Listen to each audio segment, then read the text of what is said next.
नमस्कार, आप देख रहे हैं आज तक। आपके साथ मैं हूं सईद अंसारी।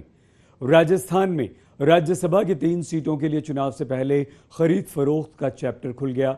संगीन आरोप राज्य के मुख्यमंत्री ने लगाया। हालांकि डिप्टी सीएम कुछ और राग अलाप रहे हैं। इस बीच बीजेपी ने कांग्रेस के अंदरूनी झगड़े का हवाला देते हुए पूछ लिया कि आखिर किसने दिए 35 करोड़ रुपए और किसको दिए।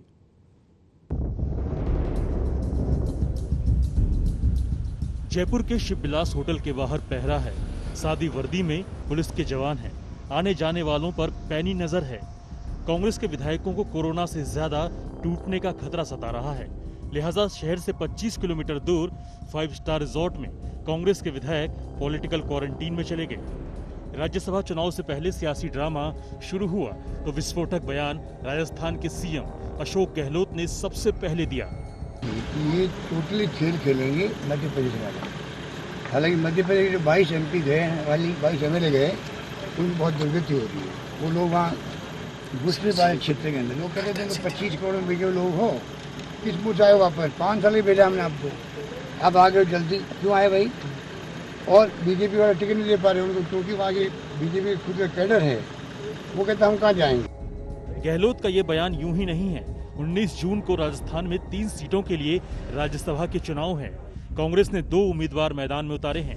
केसी वेणुगोपाल और नीरज डांगी को कांग्रेस ने उम्मीदवार बनाया है।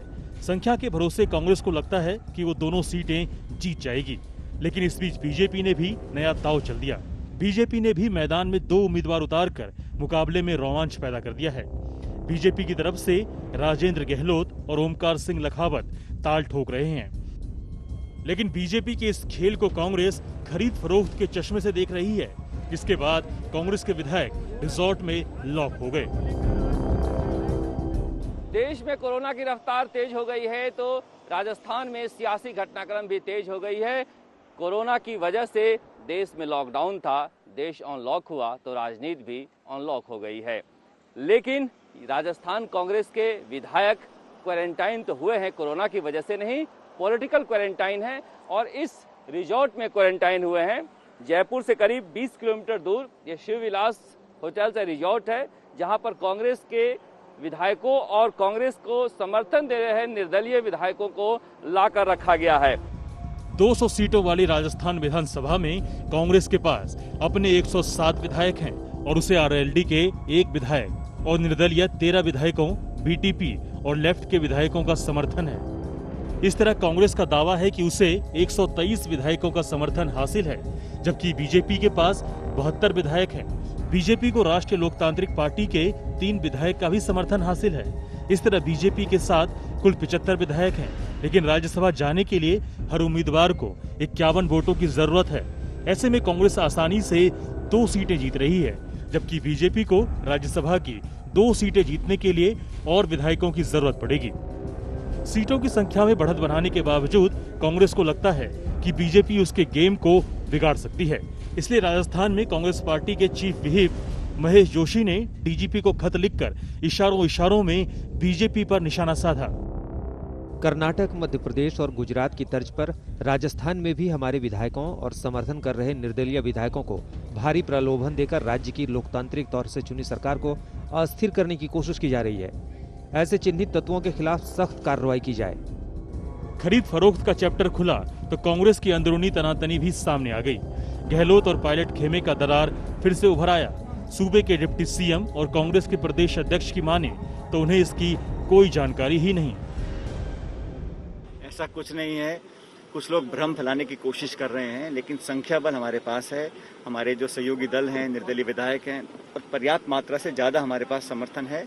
मुझे लगता है कि कई बार माहौल खराब करने की कोशिश की जाती है, लेकिन हकीकत यह है धरातल पर हम सब लोग निष्ठावान लोग हैं। और एआईसीसी में सोनिया गांधी जी ने जो उम्मीदवार बनाए हैं राज्यसभा के, वो दोनों हमारे जो उम्मीदवार हैं वो पर्याप्त बहुमत से ज्यादा मत लेकर यहाँ से सांसद बनकर जाएंगे। बीजेपी ने भी कांग्रेस के अंदरूनी झगड़े की नब्ज को दबा दिया है। गहलोत के आरोपों को खारिज करते हुए बीजेपी पूछ रही है कि किसने 35 करोड़ का ऑफर दिया, किसको दिया। भले ही वो बीजेपी पर आरोप लगाएं, लेकिन उनका खुद का घर सुरक्षित नहीं है, उनको अपने विधायकों पर भरोसा नहीं है, और इसीलिए इस तरीके की नौबत आज कांग्रेस पार्टी के भीतर आई है। राजस्थान में राज्यसभा चुनाव की वोटिंग से पहले अभी सियासत के कई रंग देखने बाकी हैं। शुरुआत हो गई है, इसमें पायलट बनाम गहलोत की जंग भी देखने को मिलेगी, तो सियासी खरीद फरोख्त के चैप्टर का काला अध्याय भी देखने को मिल सकता है। शरद कुमार, जयपुर, आज तक। 19 जून को ही गुजरात में भी 4 राज्यसभा की सीटों के लिए चुनाव होने वाले हैं और इस बार का चुनावी समर कांग्रेस और बीजेपी दोनों के लिए बिल्कुल भी आसान नहीं लग रहा। कांग्रेस अपने विधायकों को बचाने के लिए जूझ रही है, तो बीजेपी अपने 3 उम्मीदवारों को जिताने के लिए वोटों का जुगाड़ करने में जुटी हुई है।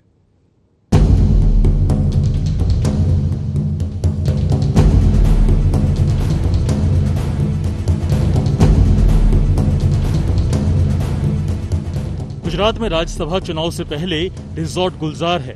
कुछ दिन पहले तक ये रिजॉर्ट खाली थे। अब मतदान तक कांग्रेस विधायकों का अस्थायी आशियाना है। खरीद फरोख्त के डर से पार्टी सभी विधायकों को अलग अलग रिजॉर्ट या फार्म हाउस में भेजकर वोट बचाने की जुगत कर रही है।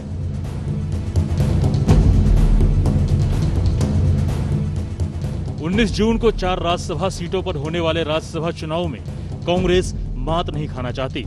2 सीटों पर कांग्रेस के शक्ति सिंह गोहिल और भरत सिंह सोलंकी उम्मीदवार हैं, तो 3 सीटों पर बीजेपी के अभय भारद्वाज, रामीलाबेन बारा और नरहरि अमीन। लिहाजा एक वोट के लिए दोनों पार्टियों के दांव पेश शुरू हो गए हैं। लेकिन इस बार का चुनावी अखाड़ा आसान नहीं है। वर्तमान समीकरण के हिसाब से 1 सीट की जीत के लिए 35 वोट चाहिए। ऐसे में कांग्रेस को दोनों सीट जीतने के लिए 70 वोट चाहिए। वहीं बीजेपी को 105 सीटों की दरकार है। अब आपको बताते हैं कि गुजरात में दोनों पार्टियों की मुश्किलें क्या है। कांग्रेस 2 मोर्चों पर जूझ रही है। पहली और बड़ी मुसीबत है अंदरूनी फूट। मार्च से अब तक 8 विधायक हाथ का साथ छोड़ चुके हैं, बचे हैं सिर्फ 65। कांग्रेस की दूसरी मुश्किल बीजेपी है। पार्टी आरोप लगा रही है कि बीजेपी ने खरीद फरोख्त शुरू कर दी है। ये गुजरात में आज कोरोना बहुत ही गंभीर परिस्थिति में है और खास करके आज ही कल डॉक्टरों की पैनल ने बात की कि कम्युनिटी ट्रांसमिशन शुरू हो गया। तो 20,000 से ज़्यादा लोग संक्रमित हो चुके हैं और 1200 से ज़्यादा लोग मृत्यु भी हो चुके हैं। ऐसे समय में सरकार को जब लोगों को बचाने के लिए काम करना था, तो उन्होंने पूरी अपनी सत्ता, प्रशासन और पैसे विधायकों को खरीदने में लगाए। कांग्रेस का ये आरोप आया तो बीजेपी ने पलटवार का मौका नहीं छोड़ा। कांग्रेस का निष्फल नेतृत्व, कैंडिडेट सिलेक्शन का विरोध और आंतरिक गुटबाजी के कारण कांग्रेस अपने आप टूट रही है। कांग्रेस अपनी विचारधारा और नेतृत्व की निष्फलता छुपाने के लिए बीजेपी पर झूठे एलिगेशन लगा रही है। राज्यसभा चुनाव के 3 सीटों पर फतह हासिल करना बीजेपी के लिए बड़ा चैलेंज जैसा है। दरअसल बीजेपी को तीनों सीटें जीतने के लिए कुल 105 वोट चाहिए। फिलहाल बीजेपी के पास कुल 103 वोट हैं, जिनमें से 3 विधायक कोरोना से पीड़ित होकर अस्पताल में हैं। ऐसे में अभी बीजेपी को 5 वोटों की जरूरत है। अब सबकी नजर एनसीपी के 1 वोट पर है, जिसने 2017 के चुनाव में पार्टी विहिप को नजरअंदाज कर कांग्रेस की बजाय बीजेपी को वोट दिया था। अहमद पटेल को जिताने में अहम भूमिका निभाने वाले भारतीय ट्राइबल पार्टी के छोटू वसावा और उनके बेटे महेश वसावा भी तुरुप का पत्ता साबित हो सकते हैं, जिनसे फिलहाल दोनों से संपर्क नहीं हो पा रहा। ऐसे में दोनों पार्टियां 1 वोट के लिए एड़ी चोटी का जोर लगा रही हैं। कांग्रेस हर बार की तरह फिर से बीजेपी पर आरोप लगा रही है, तो हार्दिक पटेल अपनी ही पार्टी को नसीहत दे रहे हैं। नहीं, हम पिछले 6-7 सालों की बात करें तो कांग्रेस के 27 से 28 विधायक इस्तीफा देके गए हैं। मैं मानता हूं कि भारतीय जनता पार्टी साम दाम दंड भेद का प्रयोग करती है, लेकिन शायद हमारी भी कोई गलती होगी पार्टी की ओर से कि इतने सारे विधायक चले गए। तो मैं मानता हूं कि आत्ममंथन की जरूरत है। मौजूदा वोट पावर के हिसाब से कांग्रेस के 1 उम्मीदवार और बीजेपी के 2 उम्मीदवारों की जीत पक्की है, लेकिन कांग्रेस को अपनी दूसरी और बीजेपी को तीसरी सीट जीतने के लिए जरूरी वोट के इंतजाम करने होंगे। राज्यसभा की 4 सीटों के नतीजे आने के साथ ही ये तस्वीर साफ हो जाएगी कि किसकी राजनीतिक चाल कामयाब साबित हुई है। लेकिन फिलहाल तो ये दोनों ही पार्टियां एक दूसरे को पटखनी देने में जुटी हुई है। गोपी घांगर, अहमदाबाद, आज तक। बिहार में चुनावी तारीख का भले ही अभी ऐलान नहीं हुआ है, लेकिन नीतीश कुमार ने अपना एजेंडा सेट कर दिया है। भय बनाम भरोसे के जरिए राज्य के मुख्यमंत्री ने लालू परिवार पर निशाना साधा, तो उधर तेजस्वी ने पलटवार करते हुए कहा कि वो चुनाव के लिए लड़ रहे हैं और हम गरीबों के लिए।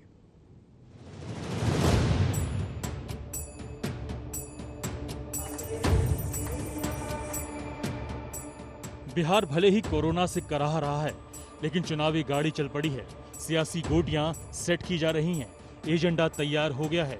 नीतीश कुमार ने मोर्चा संभाल लिया है। लगातार वीडियो कॉन्फ्रेंसिंग के जरिए कार्यकर्ताओं में जोश भर रहे हैं। सूबे के सीएम के निशाने पर लालू हैं और उनका परिवार। आरजेडी की सियासत है, केंद्र में लालू का परिवार वो 15 साल पुराना राज है, जिनका राग छेड़कर नीतीश कुमार भय बनाम भरोसे की सियासी लकीर खींच रहे हैं। नई पीढ़ी के लोगों को बताइएगा। आप बताइए, 14 साल से जिसका जन्म हो उस बेचारे को क्या पता पहले क्या था। आज साल 2 साल 3 साल का भी था, उसको भी क्या पता, उसको दिखाई पड़ता होगा कि शाम में कोई घर से निकलने का हिम्मत नहीं करता था। 15 साल पति पत्नी का राज था, बताइए। वैसे तो बीमार और सजा होने के बाद लालू रांची में हैं, लेकिन उनकी गूंज पटना के सियासी गलियारे में हमेशा सुनाई देती है। आज भी जब उनका जन्मदिन है तो जेडीयू ने पोस्टर के जरिए सियासी तीर छोड़ दिया। लालू परिवार के 73 संपत्तियों का हिसाब किताब जनता को बताया और हिसाब मांगा। आरजेडी सुप्रीमो लालू प्रसाद का आज 73वां जन्मदिन है और इस मौके पर उनके कार्यकर्ताओं ने पटना को पोस्टरों से पाट दिया है। आप देखिए इनकम टैक्स चौराहे पर किस तरीके से लालू के पोस्टर यहाँ बड़े बड़े लगे हुए हैं, लेकिन चुनावी माहौल है, विधानसभा चुनाव होने हैं। ऐसे में ही एक पोस्टर ठीक लालू के इस पोस्टर के बगल में जेडीयू की तरफ से लगाया है, मजा किरकिरा करने के लिए। यहाँ आप देखिए किस तरीके से ये पोस्टर जो लगाया गया है, यहाँ पर लालू के 73वें जन्मदिन के मौके पर उनके 73 संपत्ति की श्रृंखला के बारे में यहाँ पर बताया गया है। ये कोई पहला मौका नहीं है। चंद रोज पहले भी पोस्टर के जरिए ही जेडीयू ने लालू राज के आतंक को दिखाया था। इस बीच लालू के जन्मदिन पर पटना से लेकर रांची तक आरजेडी ने पूजा पाठ किया। लालू के जन्मदिन पर उनके बेटे तेजस्वी यादव मिलने रांची रिम्स पहुंचे। आरजेडी नेता तेजस्वी यादव रांची में हैं।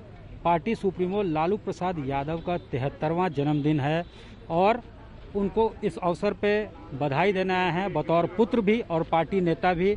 इसी रिम्स के प्राइवेट वार्ड में लालू यादव लॉज्ड हैं जब से उनका कन्विक्शन हुआ है फॉर्डर स्कैम के मामलों में। रांची तेजस्वी आए थे तो अपने पिता के जन्मदिन पर शुभकामनाएं देने, हालचाल जानने, पुत्र का धर्म निभाने, लेकिन पटना की सियासी राग जब कानों में पहुंची तो जवाब देने में भी देर नहीं लगाई।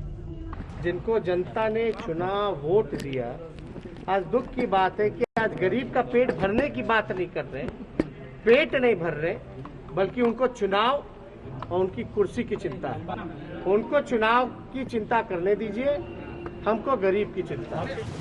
सब कुछ ठीक रहा तो बिहार में अक्टूबर नवंबर में चुनाव होंगे, लेकिन जिस तरह से वार पलटवार हो रहा है उससे तो लगता है कि अभी से ही चुनावी रणभेरी फूंक दी गई है। रांची से सत्यजीत के साथ पटना से रोहित सिंह, आज तक।